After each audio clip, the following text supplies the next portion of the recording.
Welcome back to part 3 of this mini series of how to be successful. In this video, I'm going to talk about sacrifices. And these are sacrifices you have to make in order to achieve your goals. It's very important to look at the bigger picture and look at what you want in the long run. I'm not saying you should stop enjoying your life here and now and completely live in this imaginary future. But it's very important to have an idea of where you want to be in 5 years' time.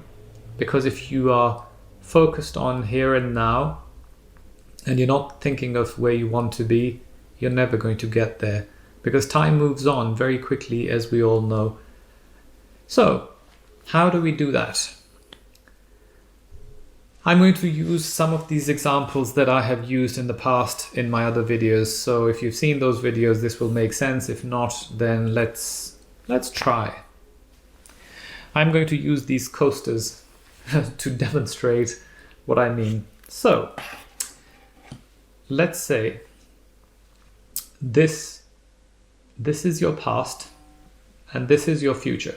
To get from here to here, there's a straight line going like that. Everything you do in your future comes from your past. If you touch something hot, your hand is burnt. Your memory from the past tells you when you touch something hot, it will burn. If you fail, something from your past will remind you that you failed, and therefore you will be more reluctant to do the same thing again and again.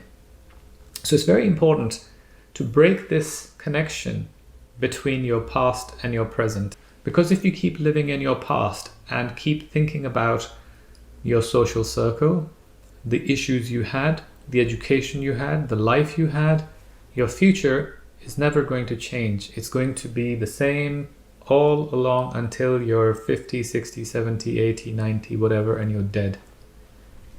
What you want to do is go from your past.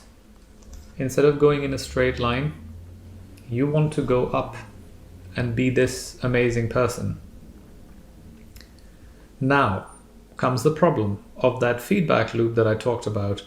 What you do here comes from here. We're going to change this.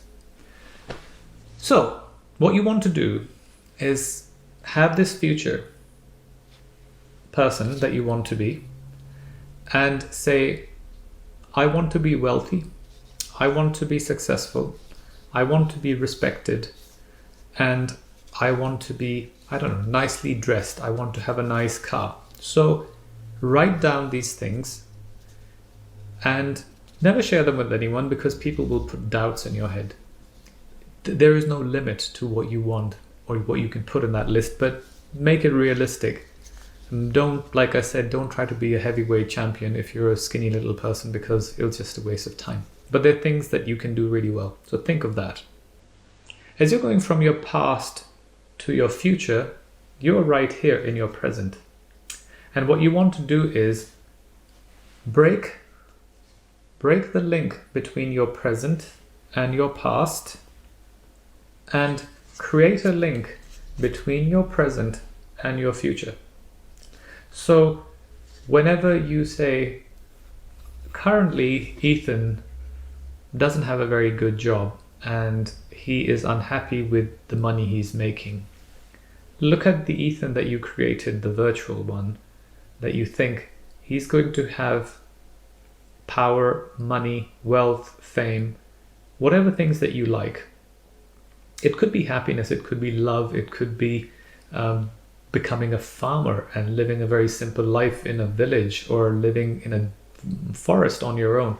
Whatever it is, it doesn't have to be money. But think of that person and build a loop from your present to this virtual person. What you want to do is gradually over time, as you're moving into the future, to combine these two. And then that becomes the person that you want to be. So it's very important to write down this future self that you want to create and all the attributes he has or she has, what they want in life. Because if you don't have those attributes written down, there's a good chance that you'll never achieve them because they'll be so woolly and they'll be imaginary. Imaginary in the sense that they won't be real and they'll keep changing. So you have a clear idea, and as you go through life, you will change them and refine them. But at least you'll have something to go back to and say, what is it that I'm trying to achieve? There's a whole practice in the world out there of attracting what you want, the law of attraction. There's a book called The Secret written about it, and so many other books, I guess, that talk about this idea. And basically, you're putting your vision and your future self out into the universe and asking for the universe to give you what you want. So in this particular episode, all you have to do is go away and make a list of who you want your future self to be and what you want to have. Hide it away, don't share it with anyone, because this is just between you and the universe or your God or whoever you believe in. And make sure that you look at it at least once a week. You can change it and improve it, but keep it somewhere where you don't forget about it. I usually make a list and stick it on the back side of my bathroom door. So whenever I'm coming back from the bathroom after a shower or brushing my teeth, I look at it and it reminds me of my list of things that I want to do or I want to have, because it stays in the forefront of my mind. Otherwise, you forget about it and you get sucked into your everyday life. Thanks for watching. Until the next episode.